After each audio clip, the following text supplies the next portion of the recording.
Cam Skattebo leaves a major void in Tempe. There's really no question about that. But if there is one coach who has earned the fans' confidence to field a productive backfield, it's Shaun Aguano. Entering his seventh season on the Sun Devil staff, Aguano has consistently produced standout running backs. And even without the record setting Skatt, the talented group of ASU backs this year figures to pose big problems for Big 12 defenses. On this episode, Coach Aguano gives us a detailed rundown of his running backs, his growth as a head coach, activating the Valley, golden tickets and local recruiting, and so much more. So let's get to it. Here's my conversation with Shaun Aguano. All right, Shaun, thanks for again coming back on the show. Always enjoy our conversation. So before we dive into what's up ahead for this very exciting 2025 season, I'd be remiss if we didn't talk a little bit about the historic season that was. Obviously, Cam Skattebo provided so many great moments for Sunville fans last season. Which one had the biggest wow factor for you? I think the one that's probably on the internet the most, the one against Utah. He stumbled and bumbled, and I don't know how he stayed on his feet and scored, and also the catch that he made at Texas with when his helmet came off, and so I mean, there's so many to think of, but he was a dynamic player. So, of course, you've presided over some incredibly productive and very talented backs over the years at the high school and now at the college ranks. Where does his season kind of rank amongst just the most impressive single seasons that you've presided over? His production for the team probably ranked really, really, really high up there. What he did for the team, not only from a running the ball standpoint, but also from the blocking leadership standpoint. And so it's way up there. And the season that we had, it was incredible as well. And of course, just the legacy that he leaves behind in Tempe. Obviously, we'll dive into the very talented backfield that you have for 2025. But what kind of legacy and shoes to fill does he leave behind? He's that the standard is raised and the bar has been raised. And every year, I know we talked about this earlier, but every year, um, trying to find that person to replace the prior back, and starting from Eno Benjamin to Rashad White. And every year, somebody has stepped up, and Cam did the same way when X Validay left. And so I'm excited to see who's going to step up this year to take that role and take the bull by its horns and get going. Now, of course, looking ahead to this year, this is a team that has a lot of returning faces, some newcomers as well. But overall, how do you feel this team has kind of handled the success of last year and now heading into a season with raised expectations? I think they weren't satisfied, and that's a good thing. They came back and worked, wanted more. You can see by the attrition of the kids staying here, and that has been incredibly positive. And they're ready for a season to get more than we had last year, and that there's a lot of things that go into play there. But I'm very excited about this group.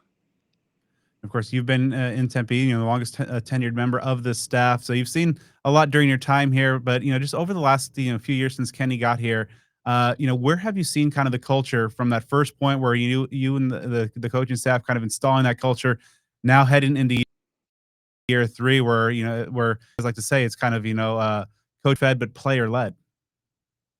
Absolutely, and Coach Dillingham has done an incredible job building the trust of the players and the staff. The continuity of the staff helps with that as well. Then them having fun at what they do, but understanding what the expectations.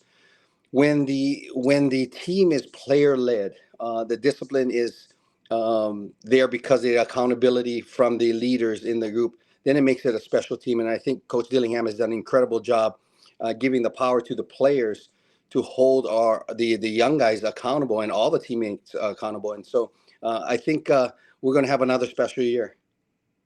Of course, Kenny Dillingham, still one of the youngest coaches in the country, but a lengthy list of impressive accomplishments on his resume. Where have you seen him kind of grow the most? Now heading into year three since he first got his shot at leading a major college football program.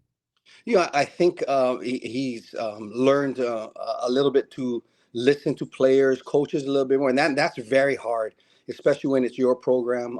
And I had the chance to been a head coach as well, and that's the hardest part because that's your team. But he has welcomed suggestions. He has welcomed input, and that's where I seen him grow. And every coach, no matter what age they are, is always learning year after year, and he's done an incredible job so far. He's, of course, a very quotable guy. What's your favorite kind of Dillyism? There's a lot of different things that he often says. What's your favorite? Oh shoot, I can't think right off the cuff there, but he has many of them, and some are good and some are great, and but I just laugh every time I see him on the internet with his quotes, but they all make sense, and he's a very intelligent person. What would your players, your running backs, say would be an iguanoism? What's something that you kind of quote often? Do the right things all the time. And that's something that I preach to those guys. If we're going to go to practice, make sure that we are attacking practice. If you're outside of football, you understand what's right and wrong. Do the right things all the time, and we've held a pretty close group with all of these years with these running backs, and it's hard because they're all competing for one position. But they've pushed each other. The care, respect, and love in that room has carried over to the team as well. And so there's not much in regards to Aguanoism, but making sure that you are the best version of yourself. Football, of course, is never stagnant. It's always evolving, new trends, new philosophies, new wrinkles in that come and go in the game. What are the things? What are some of the trends or things that really have interested you of latest? Where offensive football is going. It's coming back to running the football again, Yeah. and with the fullbacks and with the tight ends. I thought a few years, the air raid was very successful, and it still is. But I still believe, I truly believe that running the football to win is really important, and those teams that can do it really well are always going to be competitive in a game, and I see that coming back. All right. So looking back a little bit at last year, what were some of the things that you thought, going through the struggles that the program went through in 23, maybe ultimately kind of paid off in terms of lessons that paved the way for the success in 2024. I think not looking ahead, and we took every game and literally took every game for what it was worth, and prepared for that game, not looking ahead, trying to get that next one. And even in the coach's office, we sat down. Can we get this one? How do we get this one? Not looking ahead. And then at the end of the season, when we started to roll, then we kind of figured out we're a pretty good football team. But I think going back to this season, that's exactly the same thing that we have to attack, is one game at a time. I know it's cliche, but it really did work for us last year. At what point last year did you realize? I mean, you've been around a lot of successful teams over your career. At what point did you realize that last year's group, could be something special? I think it was coming together, and then kind of solidified after the Kansas State game Mm. in Kansas State or at Kansas State.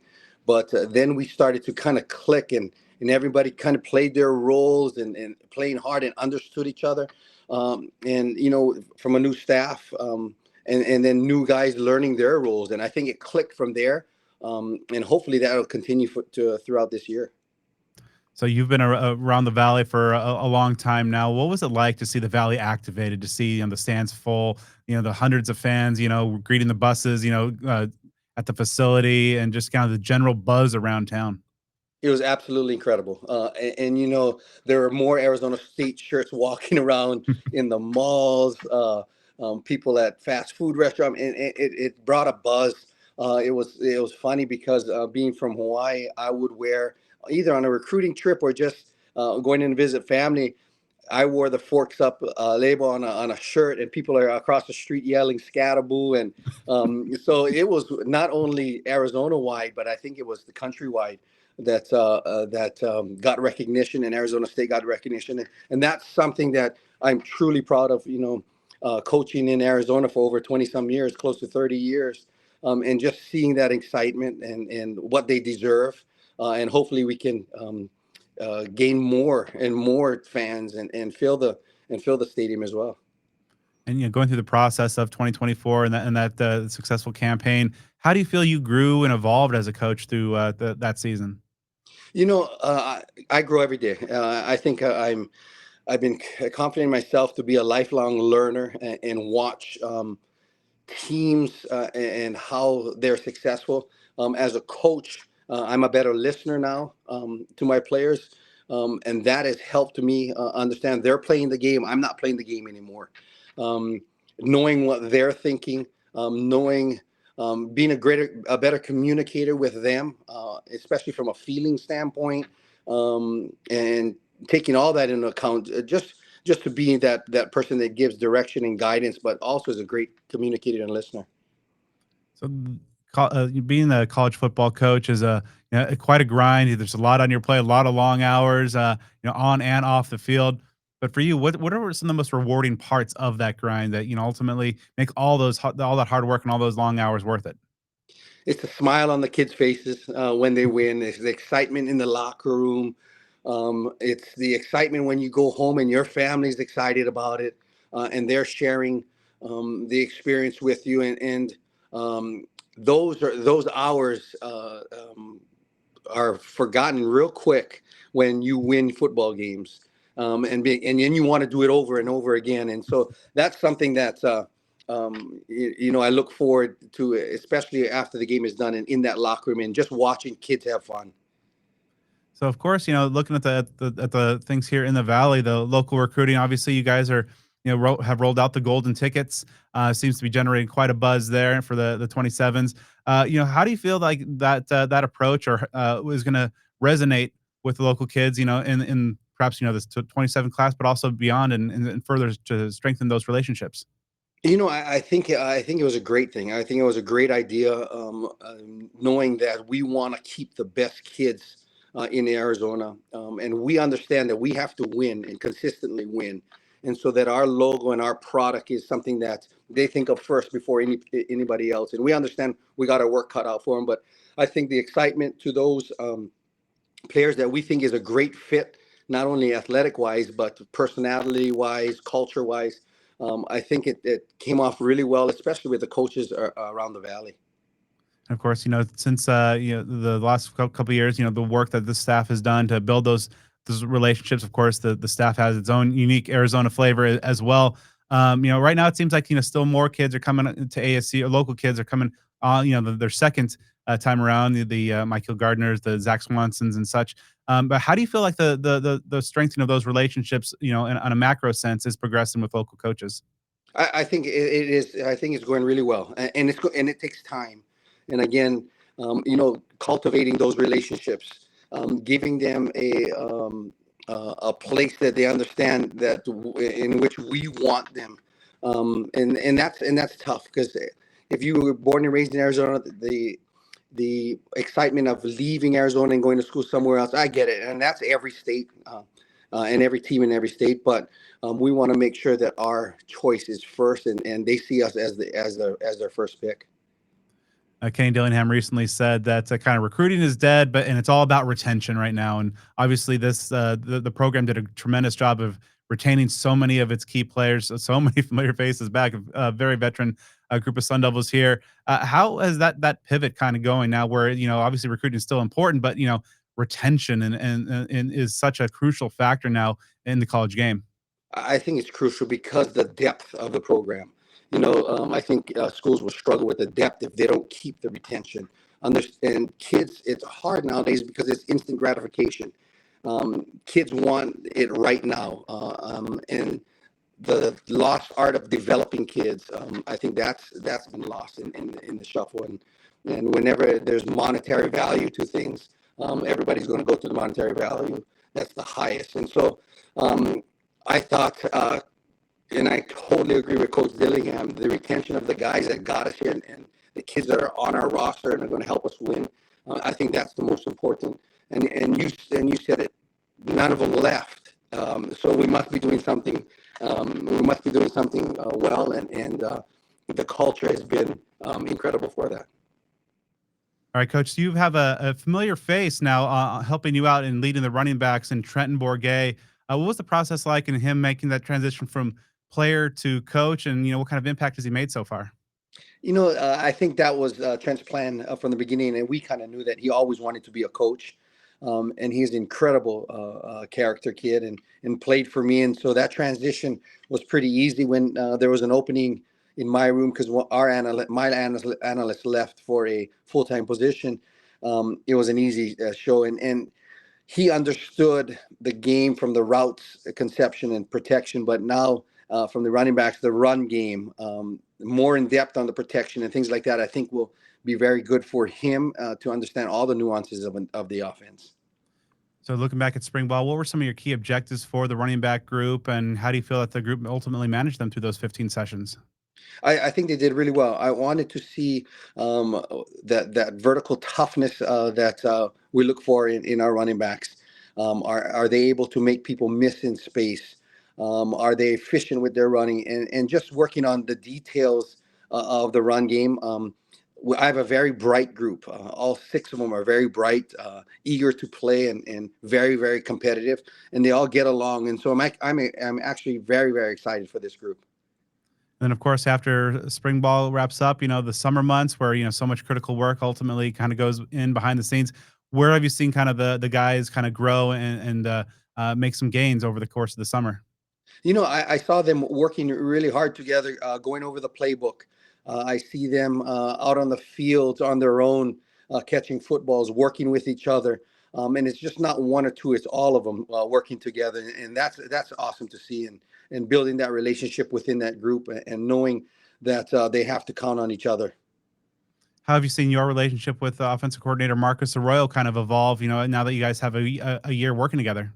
Marcus is an incredible football coach, not only from an intelligence standpoint, but the way he handles players, his calmness, his organization.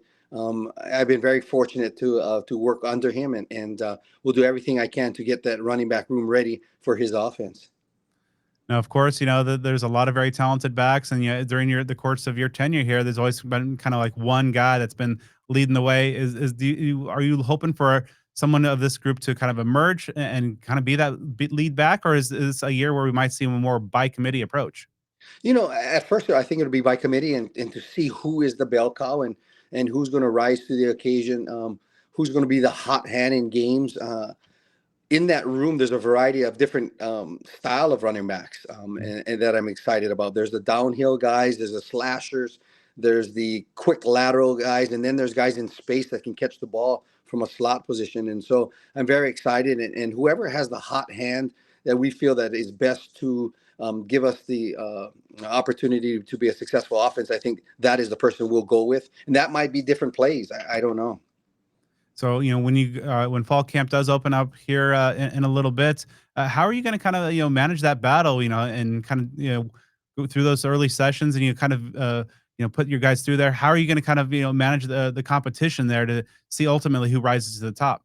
I think in fall camp it's going to be a lot more physical. I thought in spring ball there was more thud mode and walkthrough, but now we're getting to the nitty gritty, and it's time to put on those pads and get physical. I'll see contact balance. I'll see who protects the football.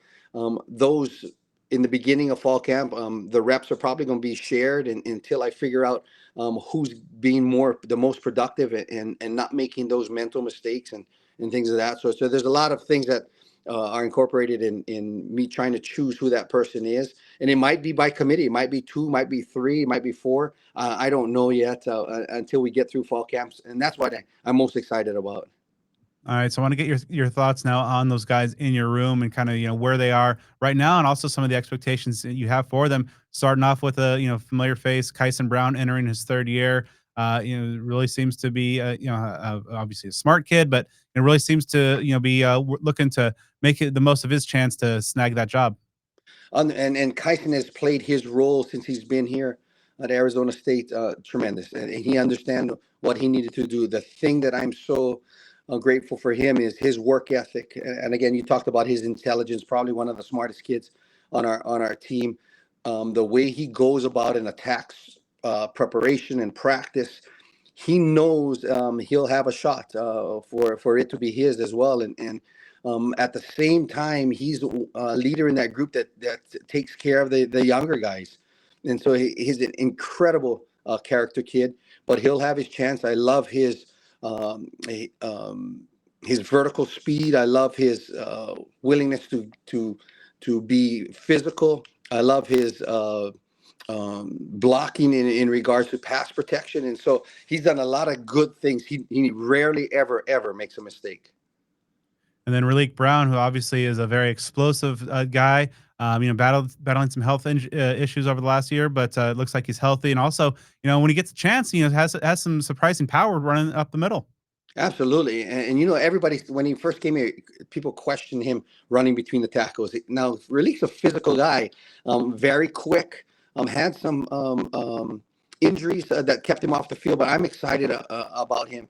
He's learning the system a lot more. He's not making mistakes.